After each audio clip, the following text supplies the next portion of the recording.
कथा में बहुत आपको आनंद मिलेगा।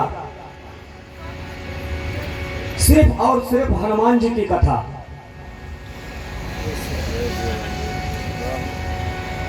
अभी कोख में तो आए नहीं है, अभी तो खाली सीक्रेट प्लान तैयार हो रहा था, रावण को खलबली मच गई। अरे पहले घबरा गए वो तो। जन्म लेने के पहले ही मारने की प्लानिंग शुरू हो गई। सोचो कैसा युग था वो।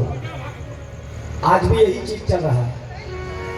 डॉक्टर को नहीं समझ में आता, बोलते हैं ऑपरेशन करना पड़ेगा, और करते इसलिए खाली बिल बढ़ाना रहता, बाकी कोई चीज नहीं।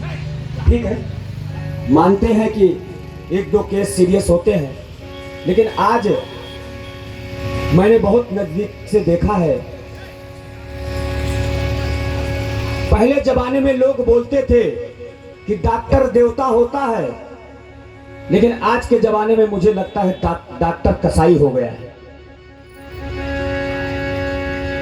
पहले जमाने में हमारे बाबा जी बताया करते थे, अगर मेरा कोई केस कुछ हो जाए, हम वकील के पास जाते थे, तो वो वकील अपने पहले हमारे केस को देखता था और उसको 100% गारंटी होती थी कि मैं ये केस को जीत लूंगा, तभी हाथ में लेता था, वरना बोलता था भैया दूसरा वकील देख लो। जानते हो ऐसा क्यों था? क्योंकि पैसे से ज्यादा वो अपनी इज्जत और अपने नाम को बचाना चाहता था। और आज के वकील हारने भी नहीं देंगे और जीतने भी नहीं देंगे। आप भले चले जाओगे, उनको कोई फर्क नहीं पड़ेगा। कथा की ओर चलते हैं। आशीर्वाद मिल गया वानर राज केसरी माता अंजना को। माता पार्वती ने भोले से पूछा कि अंजना में क्या ऐसी खास बात है जो आप तीनों लोगों के स्वामी होकर उनको मां का दर्जा देने जा रहे हैं। भोलेनाथ बोले, माता अंजना हमारी बहुत बड़ी भक्त है, और मैंने उसको आशीर्वाद दिया है एक जन्म में कि तुम्हारी तपस्या से मैं खुश हूं, आपको क्या चाहिए?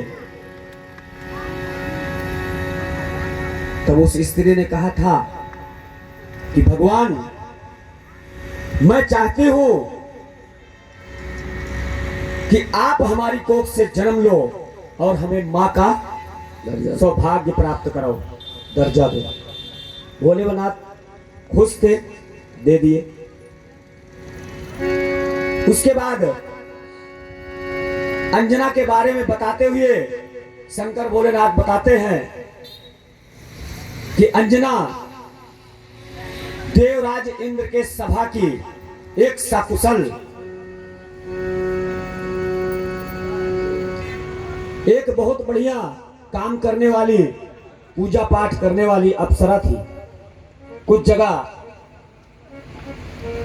नाचने के बारे में लिखा है, लेकिन मुझे लगता है कि वो सत्य नहीं है। धर्म के काम में पुंजिक स्थला नाम की जो अप्सरा थी, देवराज इंद्र के पास धर्म का काम करती थी। एक बार दुर्वासा ऋषि एक यज्ञ करने के लिए देवलोक सुधार दिए। जब ऋषि दुर्वासा बड़े क्रोधी थे, सारे इंद्र देवता के जो इंद्रलोक के देवता थे सब घबरा गए। अरे अब क्या होगा? ये तो ऋषि ऐसे हैं कि बात बात पे नाराज होते हैं और श्राप दे देते हैं। इंद्रदेव शंकर जी के पास पहुंचते हैं, बोलते हैं प्रभु दुर्वासा तो आ रहे हैं देवलोक में यज्ञ करने, हमें मार्गदर्शन करिए, हमें कुछ समझ में नहीं आ रहा है, क्योंकि हमने सुना है कि ऋषि दुर्वासा इतने क्रोधी हैं कि बात बात पर श्राप दे देते हैं। तब भोलेनाथ ने कहा कि आप जाइए देवराज, आपके सभा में पुंजिक अस्थला नाम की एक अप्सरा है जो सकुशल दुर्वासा ऋषि का सहयोग करेगी। ये सिगरेट प्लान का हिस्सा है। भोलेनाथ ने ही बताया था इंद्र भगवान को कि पुंजिक स्थला नाम की उस अप्सरा को दुर्वासा ऋषि के स्वागत में लगा दीजिए, क्योंकि उसको सब काम आता है और बड़ी चंचल भी है। बहुत अच्छे तरीके से दुर्वासा ऋषि को हैंडल कर ले। इंद्रदेव चले वहां से, इधर दुर्वासा ऋषि पहुंचते हैं देवलोक। इंद्र स्वागत में जाते हैं, बोलते हैं प्रभु क्या सेवा करना है। दुर्वासा ऋषि बोलते हैं मुझे एक यज्ञ करना है, एक अनुष्ठान करना है।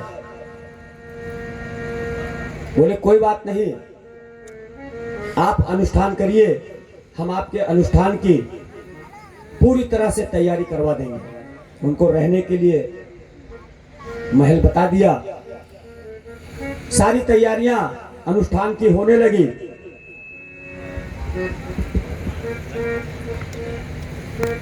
भोलेनाथ पार्वती जी को बताते हैं इसी कारण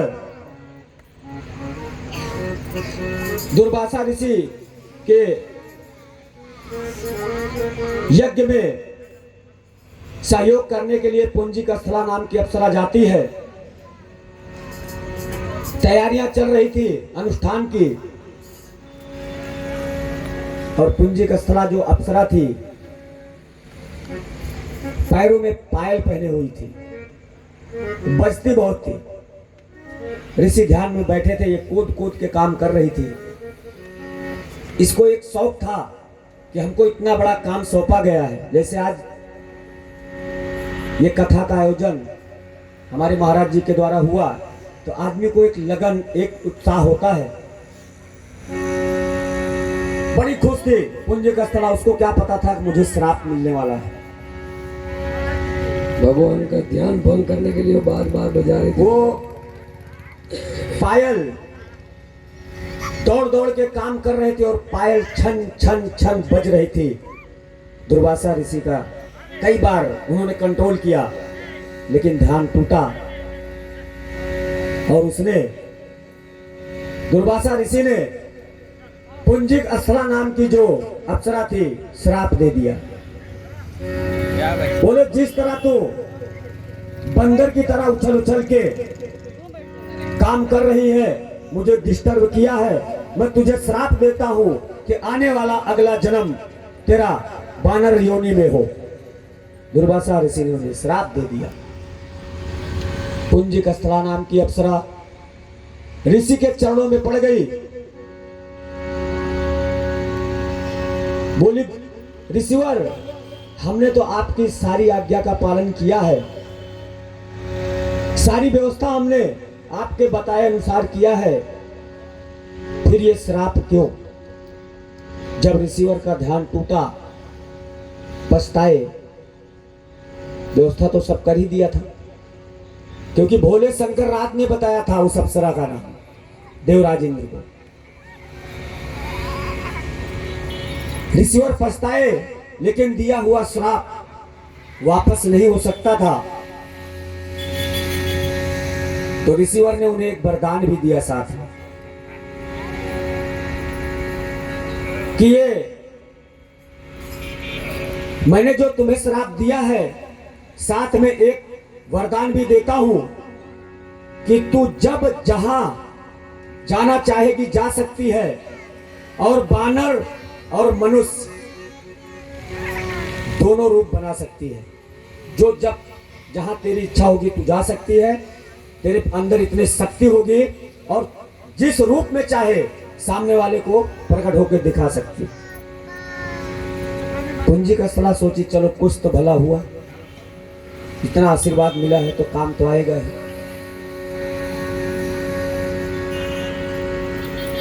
इधर भोलेनाथ ने ये सारी घटनाएं घटने के बाद,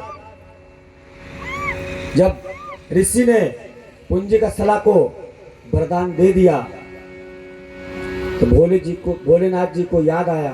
फिर उन्होंने पवन देव का आह्वान किया। पवन देव का आह्वान किया और